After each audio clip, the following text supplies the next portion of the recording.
संसार का क्या भरोसा है महाराज।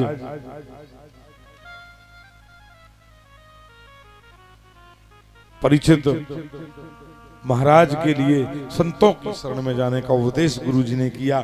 संतों की शरण में जाकर के वहीं नारद जी भी उस सभा में जा रहे थे जिन्हें सुखदेव जी महाराज मिले। सुखदेव जी महाराज तपस्या करके 16 वर्ष बाद अपने पिताजी का दर्शन करने व्यास मानसरोवर को जा रहे थे।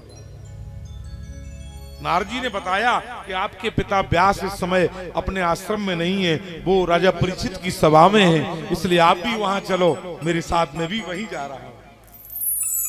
वो अपने पिता से मिलने जा रहे थे सुखदेव जी 16 वर्ष बाद। उन्हें परीक्षित की सभा से कोई प्रयोजन नहीं था, कोई लेना देना नहीं था।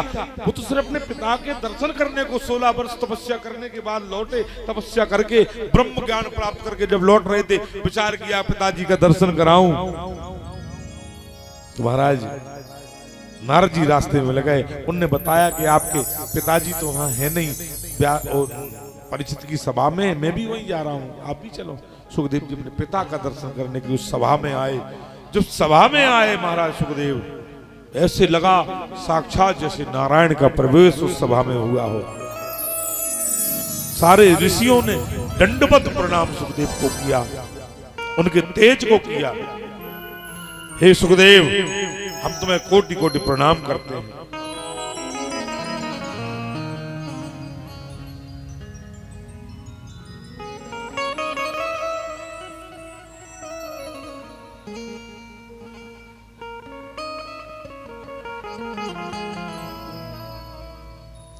सुखदेव जी महाराज को उच्च आसन पर बैठाल दिया, दिव्य आसन पर बैठ गए। वो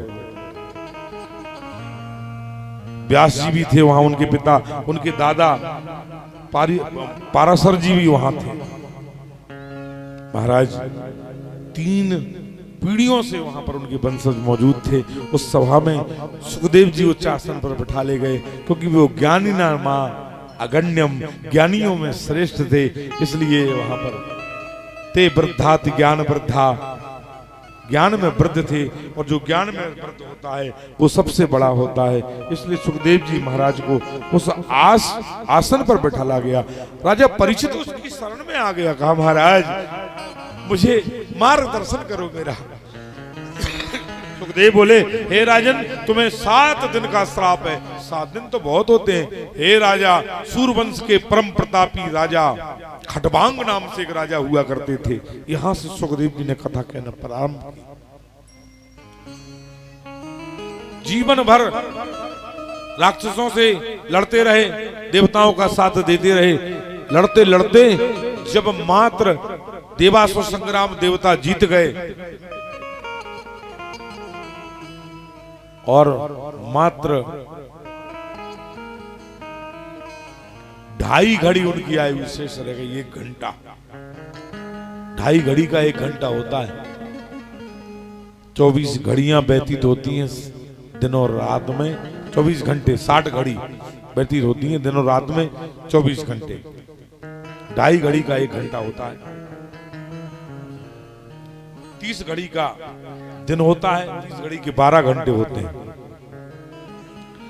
महाराज खटवांग ने ब्रह्मा जी से पूछा, कहा हे प्रभु, ये बताएं कि मेरी आयु शेष कितनी रह गई है, ये बताएं मुझे, जिससे मैं अब कुछ भजन करूं। इतने दिन युद्ध किया उन्होंने कि उनके वंश में कोई बचा ही नहीं था उनको जानने वाला। नाती पंती संती सब जाने कितनी पीढ़ियां निकल गई। महाराज आप अयोध्या जाएंगे तो आपको जानने वाला तो कोई है नहीं, इसलिए का 1 घंटा शेष मात्र तुम्हारी आयु रह गई है। राजा खटवांग ने 1 घंटे में स्मरण करके भगवान का हरिपद को पाया था। ऐसी जब कथा सुनाई सुखदेव ने, कहा कि संतों की कृपा से राजा खटवांग ने 1 घंटे में भगवान के पद को पाया। तुम्हारे पास तो 7 दिन हैं। राजा परीक्षित चरणों में लौट गया और कहा कि हे नाथ, हे सुखदेव,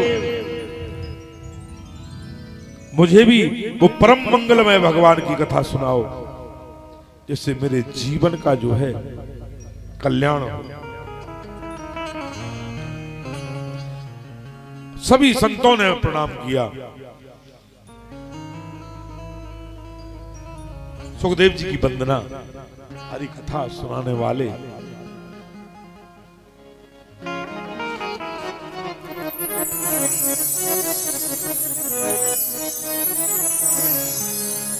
हरि कथा सुनाने वाले तुमको